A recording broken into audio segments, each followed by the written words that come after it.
رہے ہیں، وہ آپ کے جگ کے ہیں، کوئی میرے ساتھ تھوڑی آئے، آپ ہی کے بابا جی ہیں نا، یہ جگ والی ہیں. تو ہے سید زادے، سبحان اللہ. اور اس بات کو سمجھیں، ایسا نہیں تھا کہ آپ کے پردہ کرنے کے بعد یعنی مریدوں نے آپ کی کرامتیں گھڑ گھڑ کے لوگوں میں مشہور کر دی، ایسا نہیں تھا. اپنی حیات پاک میں صاحب کرامت تھے، صاحب علم تو تھے ہی، صاحب ادب تو تھے ہی، صاحب کرامت بھی تھے. تھے سید زادے مگر مرید سیالوں کے. تو یہ اللہ کی حکمتیں ہیں کہ کبھی وہ سیدوں کو سیالوں کے ڈیرے پر جگا دیتا ہے، کبھی سیدوں کو ارائیوں کے ڈیرے پر نچا دیتا ہے.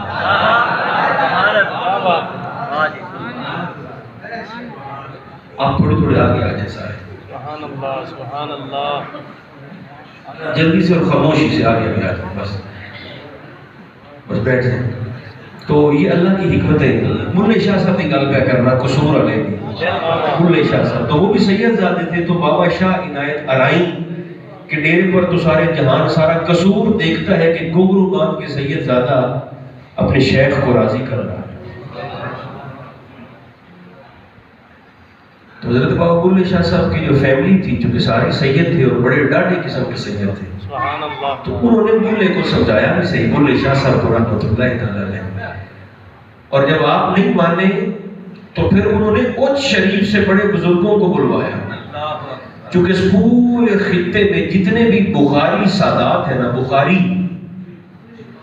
بخاری سید جتنے بھی ہیں، تو ان سب کے جد امجد حضرت سیدنا جلال الدین سرخ پوش بخاری اور حضرت مخدوم جہانیہ جہاں کش رحمت اللہ تعالی علیہ اور حضرت راجو راجن قطار اور حضرت حسن کبیر دریا رحمہ اللہ، یہ سارے کے سارے اوج شریف میں آپ کے آسانی ہیں اور آپ موجود ہیں. این سمجھو کہ اوج نو نا غریبہ دا نجف بھی آکھا جا سکتا ہے،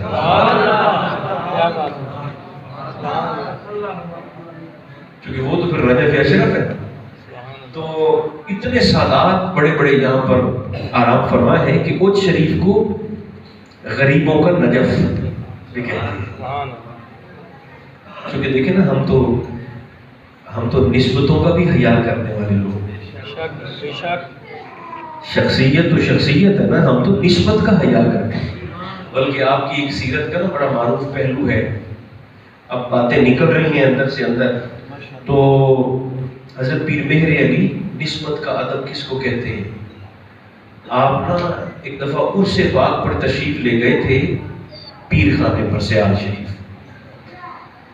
یہ بھی ہمارے صوفیاء کا اور اہل سنت کا پہلے دن سے طریقہ رہا ہے کہ ہم عرس پاک کے موقع پر اپنے اپنے فقیروں کے ڈیروں پر ضرور جاتے ہیں، کیونکہ اس کی وجہ بڑی واضح ہے.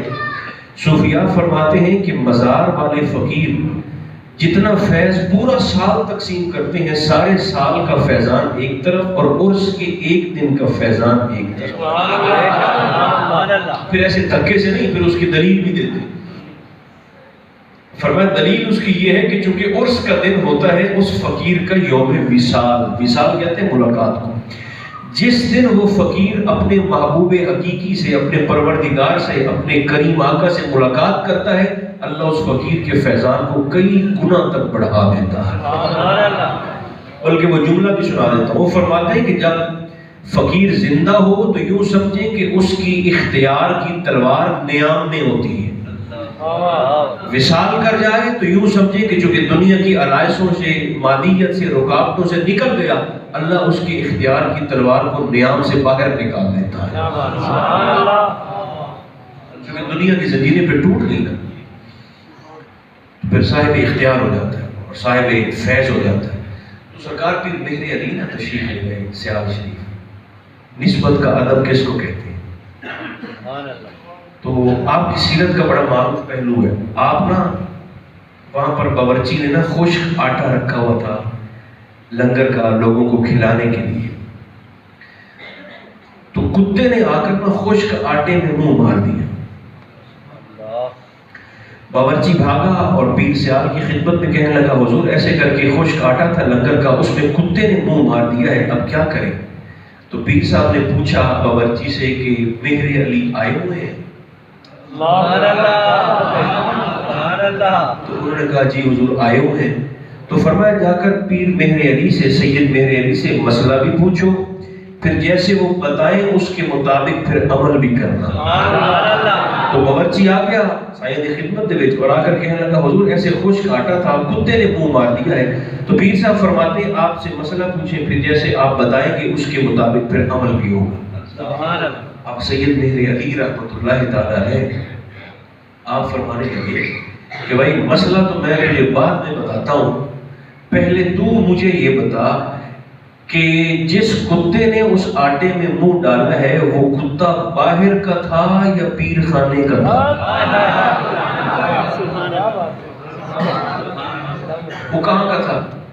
تب باورچی آ کر نہیں حضور کتا دربار میں ہوتا ہے، باہر کا نہیں ہے، اندر ہی پڑا رہتا ہے۔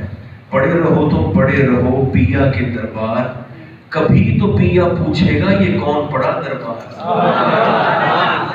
اکالا نہیں پڑا۔ اس میں سبق یہ ہے، تو ہم جیسے نا مریدوں کو سبق یہ دیا ہے، اب یاد رکھیں پیر بننا آسان ہے، مرید بننا بڑا مشکل ہے۔ تو یہ سمجھتے ہو آپ دا نک پڑا دے تے نت پوا دے وچ تے مہاڑ کسی اور دے ہاتھ وچ دے دینا ساری عمر واسطے ایک سوکھی نہیں کر لے۔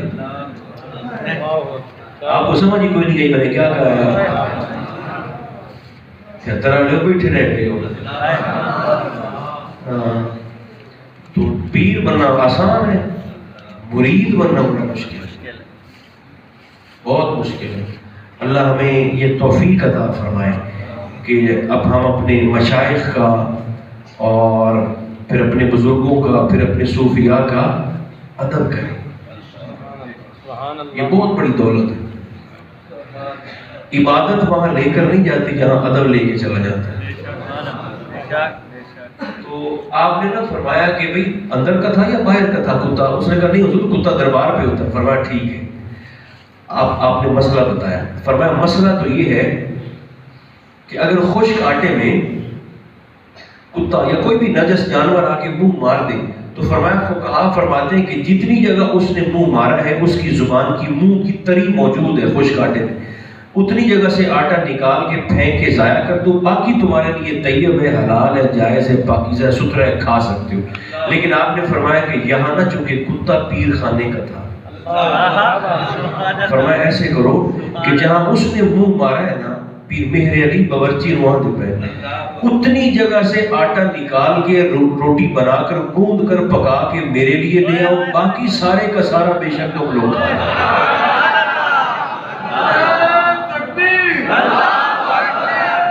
زور سے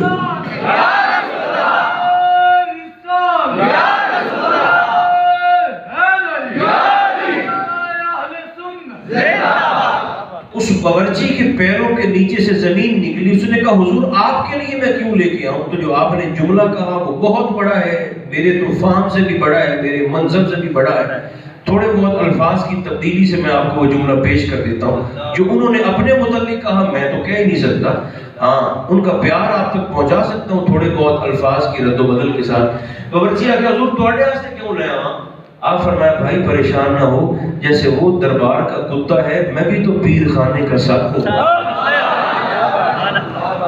تو فرمایا یہ قدر تو مشترک ہے نا ہم دونوں میں، جیسے وہ کتا ہے دربار کا، فرمایا میں بھی تو اپنے پیر خانے کا ساتھ ہوں۔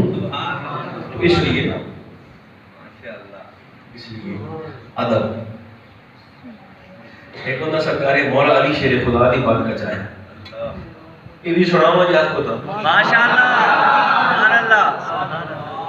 سرکار مولا علی شیر خدا جن کا اسی پچھلے مہینے میں یوم میلاد بھی تھا 13 رجب شریف کو، میلاد مرتضیٰ۔ آپ امت مصطفیٰ کے اولیاء کے امام ہیں، ٹھیک ہے، اور مولا کائنات ہے سرکار علی مرتضیٰ۔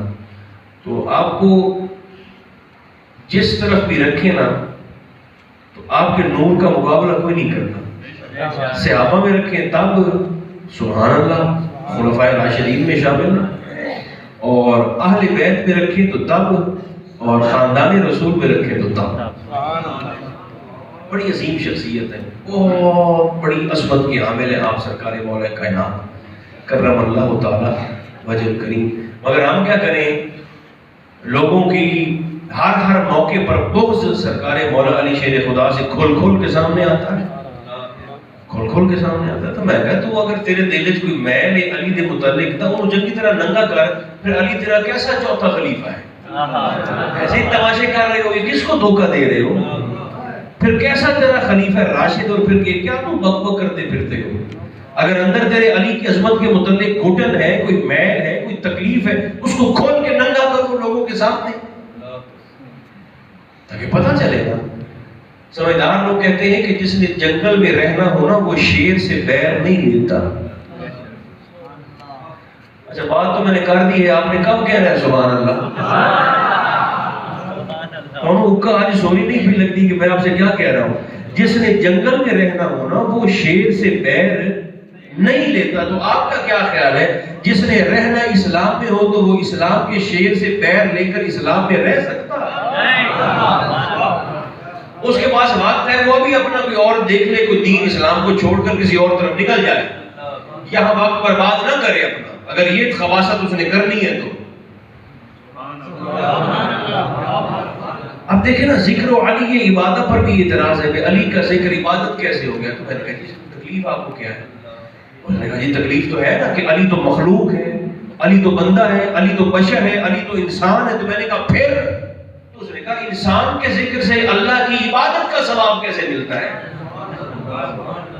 ایک تو یہ یاد رکھیں علی کا ذکر کرنا علی کی عبادت نہیں ہے، عبادت یہ بھی اللہ کی ہے۔ بنیادی بات تو یہ سمجھیں۔ پھر دوسری جو تکلیف اور مروڑ ہے لوگوں کو کہ یہ تو مخلوق ہے، بندہ ہے، بشر ہے، انسان ہے، اس کا ذکر عبادت کیسے ہے؟ تو میں نے کہا آپ کی والدہ محترمہ بھی تو انسان ہی ہے جی، آپ کی اماں جان بھی تو مخلوق ہے، آپ کی والدہ بھی تو بشر ہیں، آپ کی ماں بھی تو انسان ہے۔ تو اگر انسان ہیں، بشر ہیں، مخلوق ہیں، اور آپ اپنی ماں کا ادب اللہ کے حکم سے کرتے ہیں، میری ماں سمجھتے نہیں ایسے مجھے تسلی نہیں، میری پہلی بات کو سمجھے، بات میں سمجھاتا ہوں۔ ماں نو میرا ماں سمجھتے ادب تو سکھ بھی کر دیں،